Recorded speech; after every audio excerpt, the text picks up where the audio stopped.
Shalom, jemaat yang dikasihi Tuhan.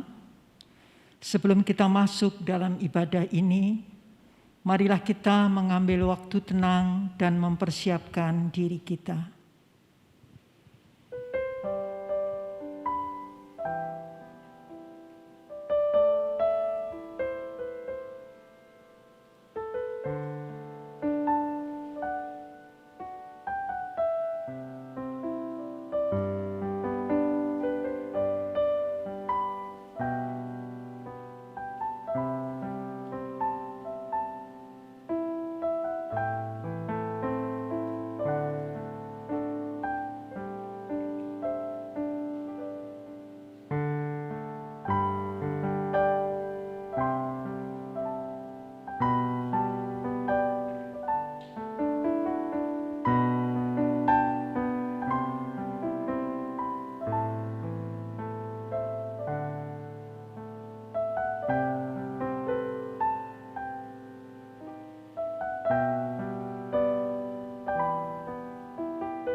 Saya mengundang jemaat untuk berdiri bersama-sama.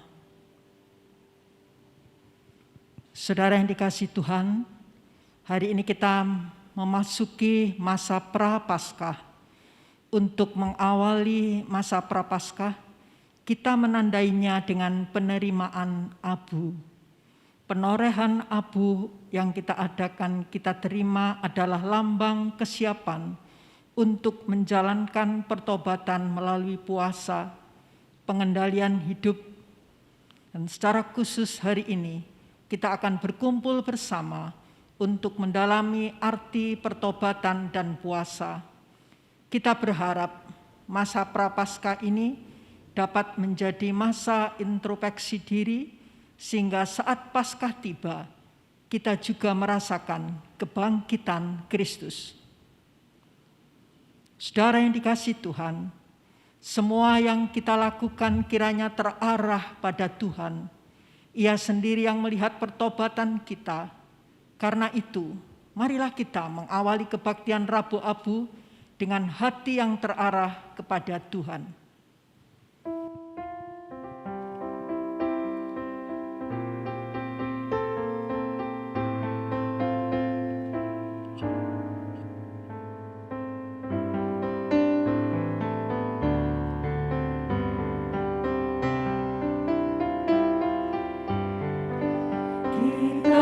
Masuk rumahnya, berkumpul menyembah kepadanya. Kita masuk rumahnya, berkumpul menyembah kepadanya. Kita masuk rumahnya, berkumpul menyembah kepada Kristus.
Kebaktian Rabu Abu ini kita putuskan dengan pengakuan bahwa pertolongan kita adalah dalam nama Tuhan yang menciptakan langit dan bumi.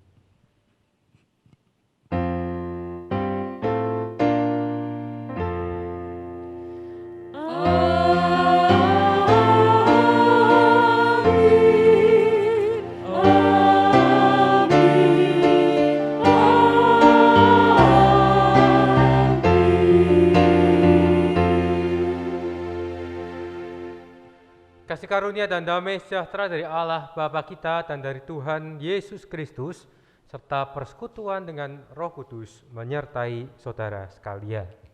Dan menyertai saudara juga.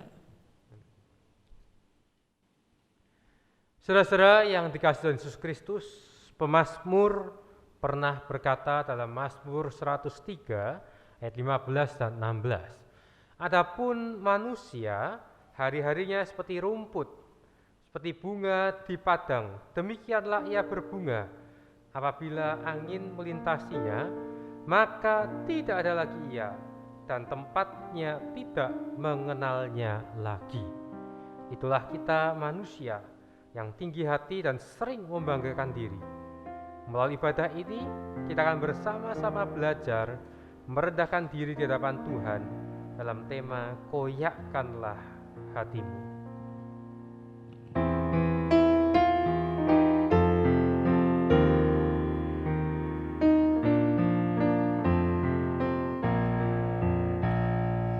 Makin serupa Yesus Tuhanku,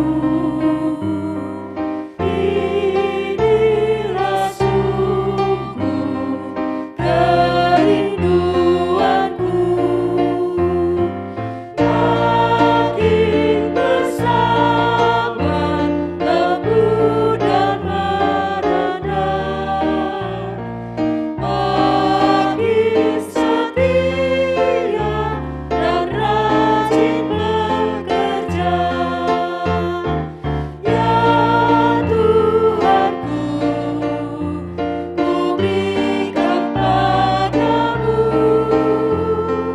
hidup penuh dan hatiku segera. Hapuskanlah semua dosaku, jadikanlah ku milikmu tetap.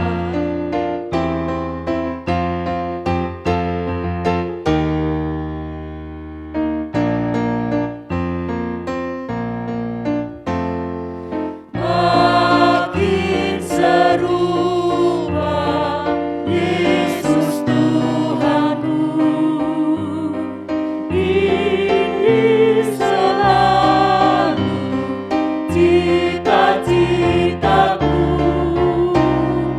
Makin bertambah di dalam kasih-Ku,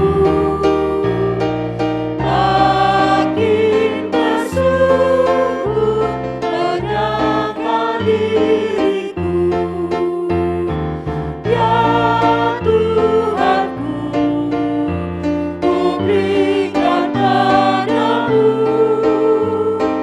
hidup penuh dan hariku segera. Hapuskanlah semua dosaku, jadikanlah ku milikmu tetap. Kita akan datang kepada Tuhan untuk mengakui dosa kita. Mari kita berdoa. Tuhan yang Maha Kasih, kerinduan kami untuk semakin hari menjadi makin serupa dengan Kristus. Kan tetapi ya Tuhan, kami juga menyadari bahwa kami penuh dengan kelemahan. Kami penuh dengan kekurangan dalam diri kami. Ampunilah kami ya Tuhan, jikalau hidup kami selama ini menyia-nyiakan kasih karunia yang telah Tuhan berikan pada kami. Ampunilah kami ya Tuhan, jikalau tutur kata maupun perbuatan kami mendukakan hati Tuhan dan juga menyakiti sesama kami. Dalam kebaktian Rabu Abu ini, ketika kami akan memulai rangkaian masa Prapaskah, kami rindu supaya Tuhan yang menyucikan kami, Tuhan yang melayakkan kami, supaya kami dapat betul-betul layak di hadapan Tuhan. Dan kami percaya kuasa Roh Kudus akan senantiasa memberikan kami hikmat, supaya kami menjadi pelaku-pelaku kebenaran firman Tuhan. Inilah doa kami yang kami naikkan dalam nama Tuhan Yesus Kristus. Amin. Mari kita bangkit berdiri untuk menerima berita anugerah Tuhan. Ketika kita sudah diampuni dosa, sesungguhnya kita telah dipulihkan oleh Tuhan. Seperti pada saat ini Tuhan mewartakan berita anugerah yang demikian firman-Nya. Hulu yang patah terkulai tidak akan diputuskannya, dan sumbu yang pudar nyalanya tidak akan dipadamkannya. Tetapi dengan setia ia akan menyatakan hukum. Yesaya 42 ayat 3. Demikianlah berita anugerah dari Tuhan. Syukur kepada Allah. Salam damai untuk saudara sekalian.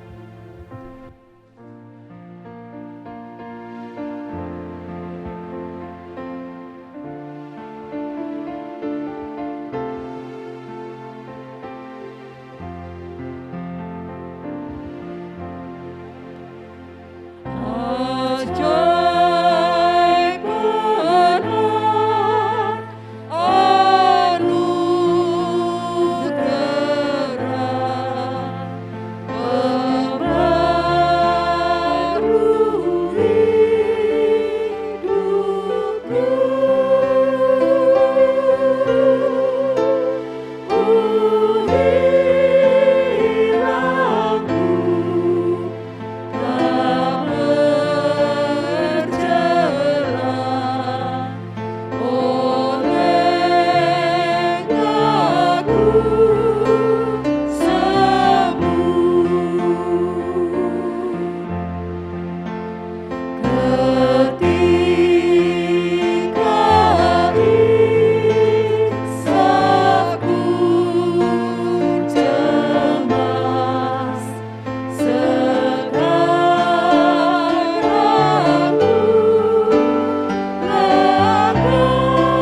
Kita bersama-sama akan menerima pelayanan firman Tuhan, namun sebelumnya mari kita berdoa mohon bimbingan Roh Kudus.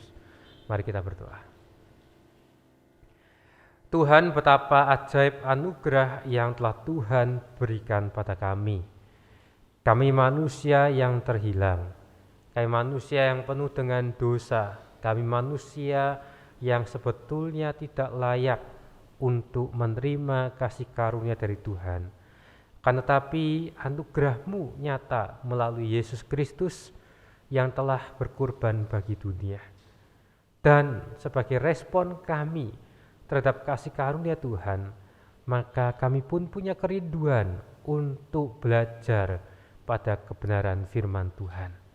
Kiranya ketika kami membaca Alkitab dan mendengarkan uraian firman, kuasa Roh Kudus memperlengkapi kami supaya kami dapat memahami bagian yang kami baca dan kami dengarkan, dan lebih dari itu kami menjadi pelaku-pelaku firman Tuhan. Ya Tuhan, inilah doa kami, dan kami menyerahkan pemberitaan firman hanya dalam nama Tuhan Yesus Kristus. Amin. Bacaan Alkitab akan diambil dari kitab Yoel pasal 2, Yoel 2 ayat 12 sampai dengan ayat 17. Yoel 2 ayat 12 sampai dengan 17 dituliskan demikian. Tetapi sekarang juga, demikianlah firman Tuhan, berbaliklah kepadaku dengan segenap hatimu, dengan berpuasa, dengan menangis, dan dengan mengaduh. Koyakkanlah hatimu dan jangan pakaianmu. Berbaliklah kepada Tuhan Allahmu, sebab Ia pengasih dan penyayang, panjang sabar dan berlimpah kasih setia, dan Ia menyesal karena hukumannya. Siapa tahu mungkin Ia mau berbalik dan menyesal, dan ditinggalkannya berkat menjadi korban sajian dan korban surahan bagi Tuhan Allahmu. Tiuplah sangkakala di Sion, adakanlah puasa yang kudus, maklumkanlah perkumpulan raya. Kumpulkanlah bangsa ini, kuduskanlah jemaah, himpunkanlah orang-orang yang tua, kumpulkanlah anak-anak, bahkan anak-anak yang menyusu. Baiklah, pengantin laki-laki keluar dari kamarnya, dan pengantin perempuan dari kamar tidurnya. Baiklah, para imam, pelayan-pelayan Tuhan, menangis di antara balai depan dan mezbah dan berkata, sayangilah ya Tuhan umat-Mu, dan janganlah biarkan milikmu sendiri menjadi celah, sehingga bangsa-bangsa menyindir kepada mereka.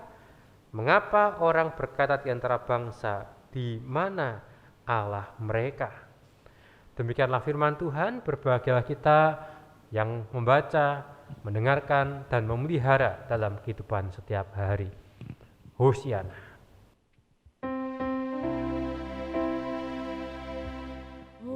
Hosiana, Hosiana, Hosiana.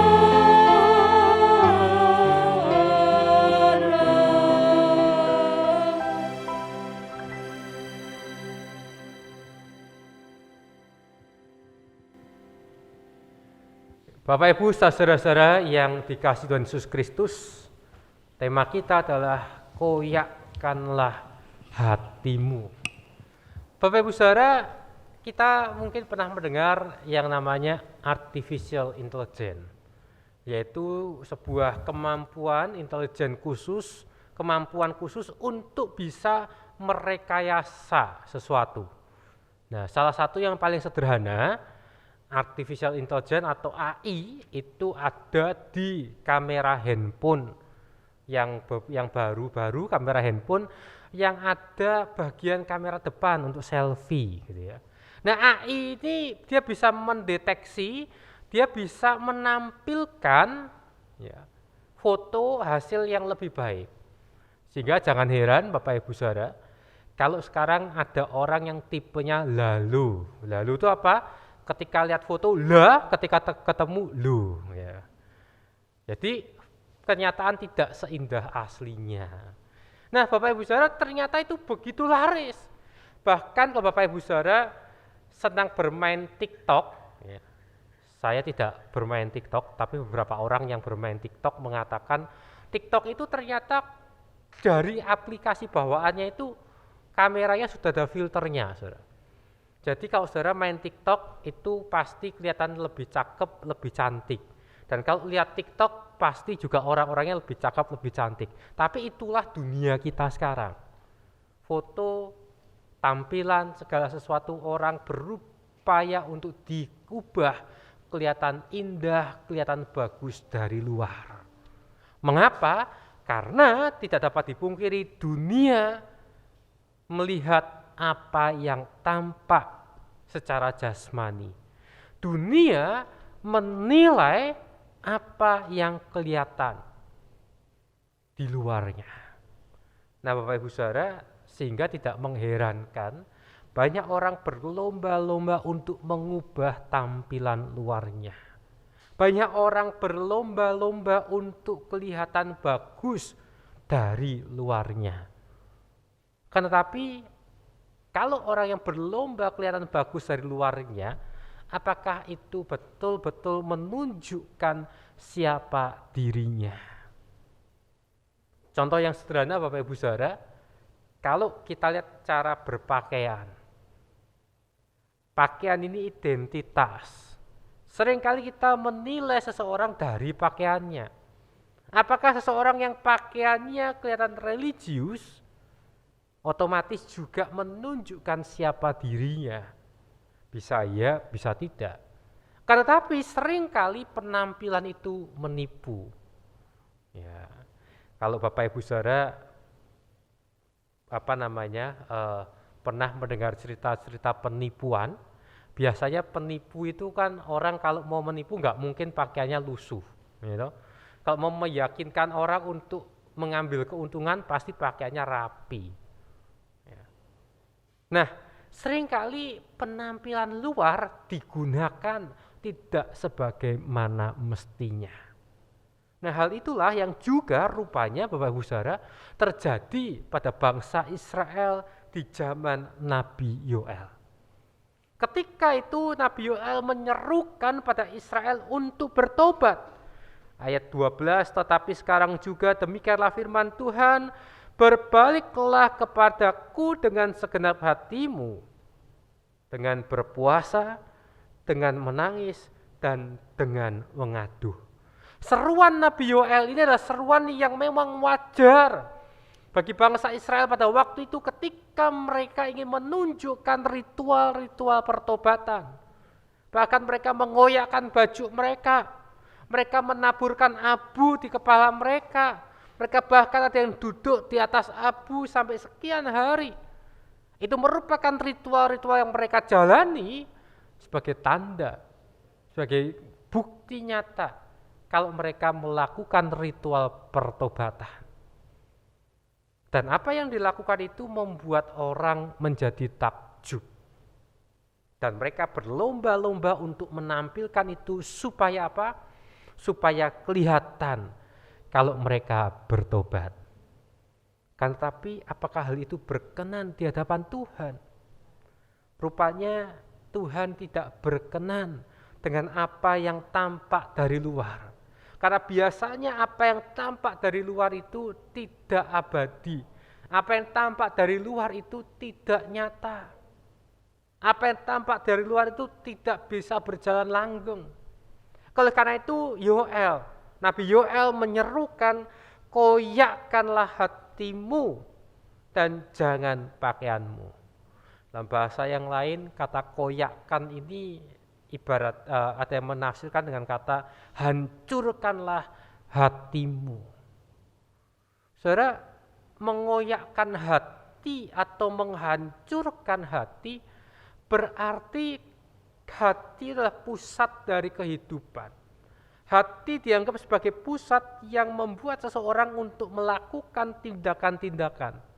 Sehingga menghancurkan atau mengoyakkan hati berarti kita betul-betul diminta untuk kembali menata diri kita. Menata dalam arti kita betul-betul kembali memulai sebagai sesuatu manusia yang baru. Saudara, mengoyakkan hati atau menghancurkan hati berarti kita betul-betul mengalami perubahan dari dalam diri kita. Nah, mungkin yang menjadi pertanyaannya adalah, Pak, mengoyakkan hati itu yang bagaimana? Saudara, ada yang mengatakan kalau diri kita sebagai manusia itu merupakan kumpulan dari kebiasaan yang sudah kita lakukan. Kita ini sadar atau tidak yang kita lakukan adalah kumpulan rentetan dari kebiasaan-kebiasaan yang sudah kita jalani. Contohnya Bapak Ibu Saudara, ya, yang paling sederhana, dari jam bangun tidur. Kalau kita sudah terbiasa bangun pagi gitu ya, subuh gitu ya kita bangun, maka kita otomatis tubuh ini kayak punya alarmnya. Ya, contoh yang lain, ya, kenapa orang Indonesia itu banyak makan nasi? Karena dari kecil dikasihnya nasi. Nah, coba kalau bapak ibu punya anak atau cucu, sejak kecil jangan dikasih nasi, sampai gede kan mungkin nggak doyan nasi. Itu kebiasaan. Ya. Atau masih banyak kebiasaan-kebiasaan lain yang ada dalam diri kita. Nah, contohnya Bapak Ibu Saudara, ketika kita masa pandemi, kebiasaan ya, mencuci tangan, bermasker itu kebiasaan yang nggak nyaman. Ya, kebiasaan yang memang kita dari kecil tidak dibiasakan begitu. Ya, tetapi ketika kita menata diri kita memulai kebiasaan itu secara rutin. Bahkan ada yang mengatakan kalau kita bisa mengubah kebiasaan kita selama setidaknya 30 hari, maka secara otomatis itu akan bisa kita adaptasi dalam kehidupan kita dan kita otomatis melakukannya. Sehingga ketika Yoel mengatakan koyakkanlah hatimu, berarti kita diminta untuk yang paling sederhana adalah mengubah kebiasaan kita. Mengubah apa yang selama ini melekat dalam diri kita. Dan Bapak Ibu Saudara, itu bisa terjadi kalau kita mempunyai dasar yang kuat.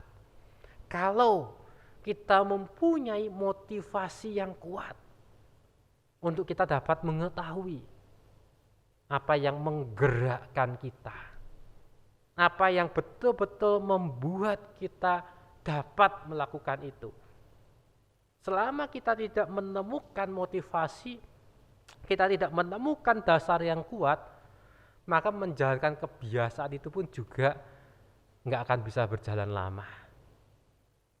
Nah, sekarang yang menjadi pertanyaan selanjutnya adalah apa yang memotivasi kita untuk kita bisa mengoyakkan hati kita.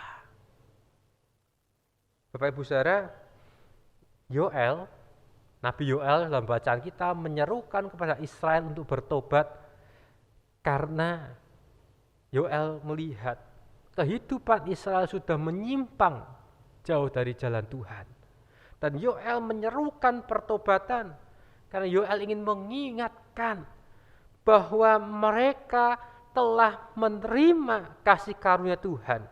Sehingga Yoel mengatakan, berbaliklah kepada Tuhan Allahmu, sebab ia pengasih dan penyayang, panjang sabar dan berlimpah kasih setia, dan ia menyesal karena hukumannya. Yoel mengajak umat Israel untuk mengoyakkan hatinya berbalik kepada Tuhan. Dasarnya adalah karena Allah adalah kasih. Allah pengasih dan penyayang. Bapak Ibu Saudara, kadangkala kita itu seperti seorang anak kecil terhadap orang tua. Ketika kita masih kecil, orang tua kita mengajarkan sesuatu, mungkin kita merasa bahwa diri kita itu dibatasi. Ya. Contohnya gini Saudara, anak saya yang kecil yang given itu kalau makan, itu nggak mau kalau ditaruh di kursi makan gitu ya. Kalau didudukkan di kursi makan yang ada mejanya, dia merasa terikat, nggak bisa gerak. Dan setiap duduk di kursi makan seringnya dia mengatakan, papa, mama nggak sayang ya sama Given. Kenapa? Karena dia berpikir dengan ditaruh situ berarti dia dihukum ya. Padahal kalau nggak ditaruh situ makannya akan lama sekali Saudara. Kalau dia lari-lari dengan sibuk dengan berbagai macam mainannya gitu ya. Tapi kalau ditaruh di situ dia langsung fokus makan. Nah, kadang-kala kita itu ketika diajak untuk berbalik kepada Tuhan, kita merasa bahwa Tuhan itu tidak mengasihi kita. Kita merasa kalau Tuhan itu membatasi diri kita. Memang pertobatan itu menuntut kita membatasi diri. Tidak ada pertobatan tanpa kita membatasi diri kita. Tapi justru disitulah kita diajak untuk hidup dalam koridor cinta kasih Tuhan. Kita diajak untuk hidup dalam batasan-batasan cinta kasih Tuhan. Dan bukankah kehidupan akan menjadi indah ketika ada batasan-batasan cinta kasih Tuhan? Ketika tidak ada koridor, tidak ada batasan cinta kasih Tuhan, maka manusia akan semaunya sendiri. Ketika manusia semaunya sendiri, manusia tidak mau diatur, manusia tidak mau mengikuti kehendak Tuhan, maka yang terjadi adalah seperti bangsa Israel di zaman Yoel. Mereka menjadi bangsa yang tidak mengenal Tuhan. Mereka yang menjadi bangsa yang tidak mau hidup dalam batasan Tuhan. Akibatnya mereka justru mengalami kebinasaan. Bapak Ibu saudara-saudara yang dikasihi Tuhan Yesus Kristus, koyakkanlah hatimu, berarti mari kita kembali kepada Tuhan. Koyakkanlah hatimu berarti kita kembali menemukan bahwa segala sesuatu yang kita lakukan adalah karena Tuhan terlebih dahulu mengasihi kita. Karena kita telah menerima anugerah Tuhan, maka mari kita menjalani pertobatan. Kita kembali menata hidup kita. Kita kembali mereset, ya, reset itu berarti ditata kembali hidup kita. Kita mulai kebiasaan-kebiasaan yang baru, supaya kita betul-betul dapat menjadi manusia-manusia baru di hadapan Tuhan. Dan dalam masa Prapaskah ini, ketika Rabu Abu, kita akan mulai nanti untuk menjalani 40 hari masa Prapaskah sebelum kita nanti merayakan Paskah. Saya mengajak kita untuk memiliki kebiasaan baru. Kebiasaan itu adalah bagaimana kita belajar untuk menceritakan berita sukacita. Kita belajar untuk memberitakan adanya pengharapan di tengah-tengah dunia yang suram. Karena tidak dapat dipungkiri dalam masa pandemi ini, banyak di antara kita yang hidup dalam kekhawatiran, banyak di antara kita yang hidup dalam ketakutan, tapi percayalah, kasih Tuhan itu selalu ada. Dan kita diajak untuk mengoyakkan hati kita, bukan hanya mengubah tampilan luar kita, tapi betul-betul kita mengalami pembaruan dalam diri kita. Kiranya Tuhan yang memampukan kita. Amin.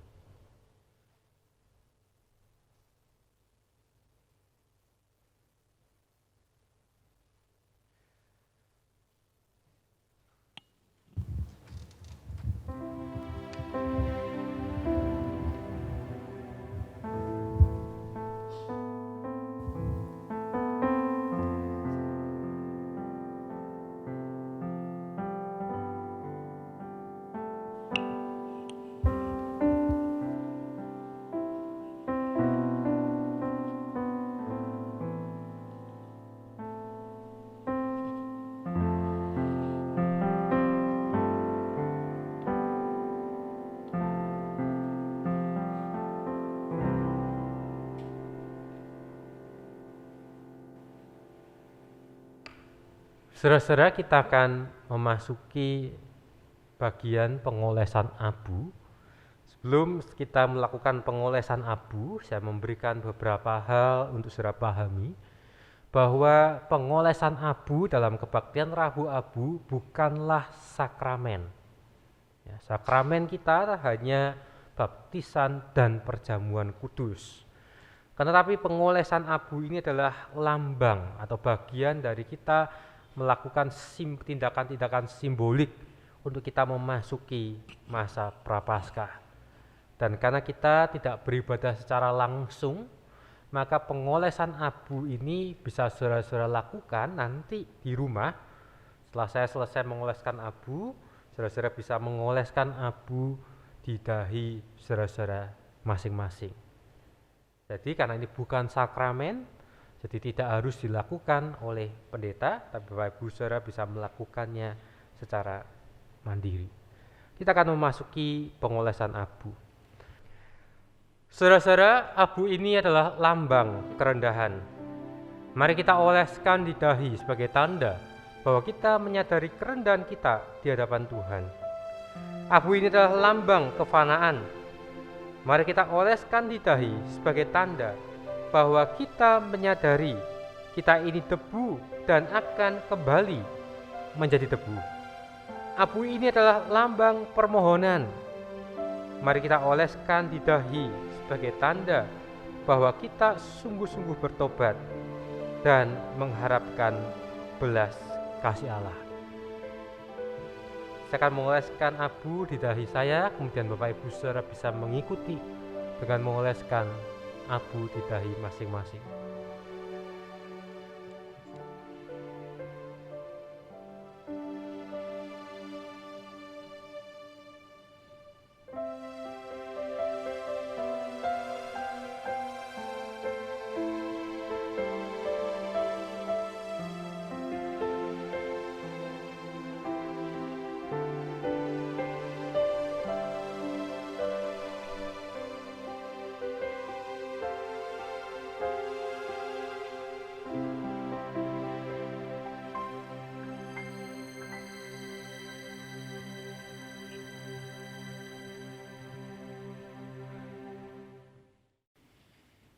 Saya mengundang jemaat untuk berdiri bersama-sama.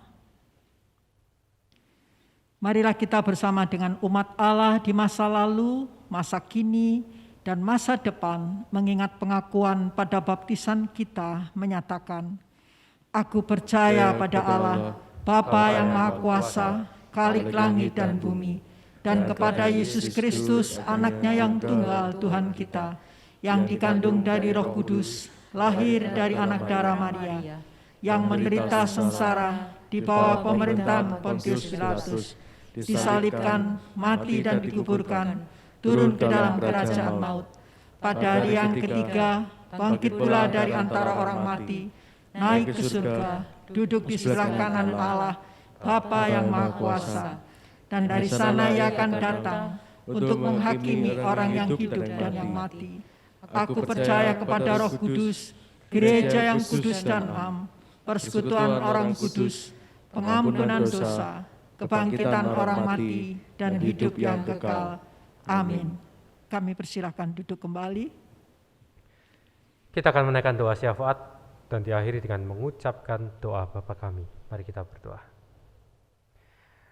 Tuhan, kami bersyukur karena cinta kasih-Mu yang begitu besar bagi kami. Dalam segala keterbatasan kami tetap dapat beribadah kepada Tuhan. Karena itu ya Tuhan, mampukanlah kami untuk mengoyakkan hati kami. Mampukan kami untuk belajar menjadi manusia-manusia yang baru. Kami mengalami pertobatan yang sejati yang muncul dari dalam diri kami. Kami berdoa untuk rangkaian acara masa Prapaskah sampai dengan Paskah.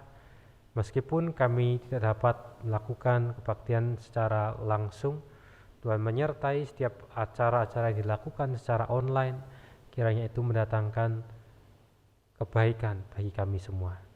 Saya berdoa untuk majelis jemaat, pengurus badan pelayanan, Tuhan yang pimpin dan sertai, supaya kami semua dapat menjalankan peran kami dengan baik. Saya berdoa untuk mereka yang sakit, baik dirawat di rumah maupun di rumah sakit, kiranya Tuhan yang menjamah mereka yang sakit, Tuhan yang berikan kekuatan, Tuhan yang berikan semangat pengharapan akan kesembuhan yang berasal dari Tuhan. Kami berdoa untuk tenaga medis yang berjuang untuk membawa pemulihan kesehatan bagi mereka yang sakit. Kami berdoa untuk upaya-upaya pemerintah dalam melakukan perbaikan di masa pandemi ini. Kami percaya Tuhan, hanya karena kasih karunia-Mu kami akan dimampukan untuk melewati ini semua. Kami percayakan seluruh kehidupan kami dalam tangan-Mu, Tuhan yang sertai, Tuhan yang pimpin kami dalam setiap langkah kami. Kiranya senantiasa dapat memuliakan nama Tuhan.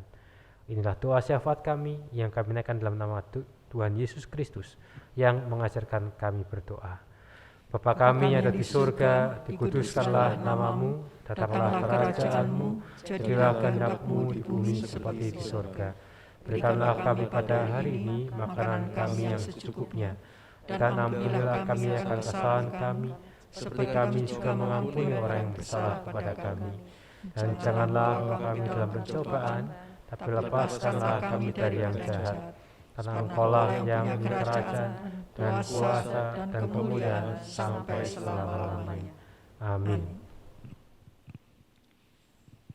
Saudara yang dikasihi Tuhan, marilah menyatakan syukur kepada Tuhan atas kasih dan pemeliharaannya dalam hidup kita dengan mengingat Mazmur 145 ayat 15 sampai dengan 16. Mata sekalian orang menantikan Engkau, dan Engkau pun memberi mereka makanan pada waktunya. Engkau yang membuka tangan-Mu dan yang berkenan mengenyangkan segala yang hidup. Saudara yang dikasihi Tuhan, persembahan dapat diberikan dengan 3 cara. Yang pertama adalah transfer ke rekening GKI Mojokerto, BCA dengan nomor 0501 803 234 atas nama Hana Tejo Raharjo.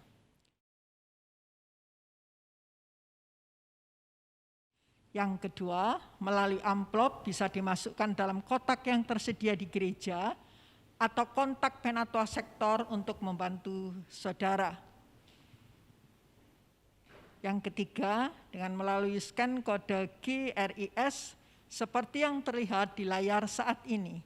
Scan QRIS bisa langsung melalui menu pembayaran online, aplikasi, OVO, GoPay, Link Aja, dan semacamnya.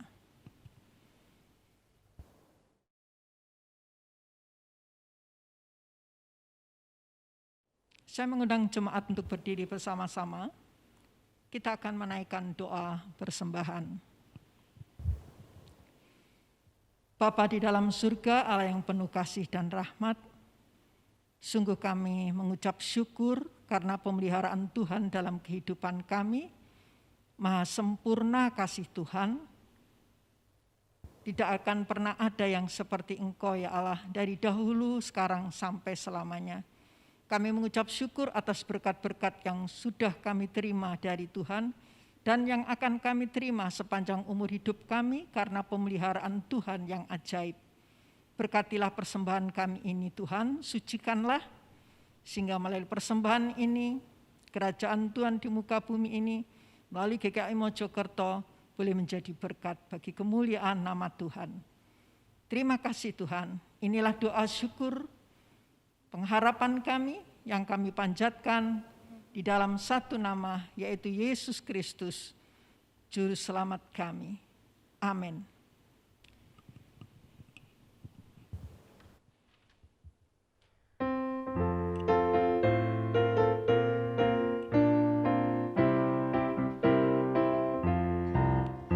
Ya Tuhan, Kaulah penebus yang berikan darah-Mu menjadi kurban yang kudus, mulia bagiku. Kendati jalan hidupku berliku dan berat, Engkau menelah panduku dan aku tak sesat.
masukilah masa pertobatan dan puasa dengan memandang Allah yang Maha Kasih. Kami akan memandang kasih Tuhan. Pandanglah dunia, Kami akan berdamai di dunia, terpujilah Tuhan. kini dan selamanya. Terimalah berkat Tuhan. Allah sumber segala kasih karunia yang telah memanggil saudara dalam Kristus Yesus kepada kemuliaan-Nya yang kekal, akan melengkapi, meneguhkan, menguatkan, dan mengokohkan iman saudara dari sekarang sampai selama-lamanya. Amin.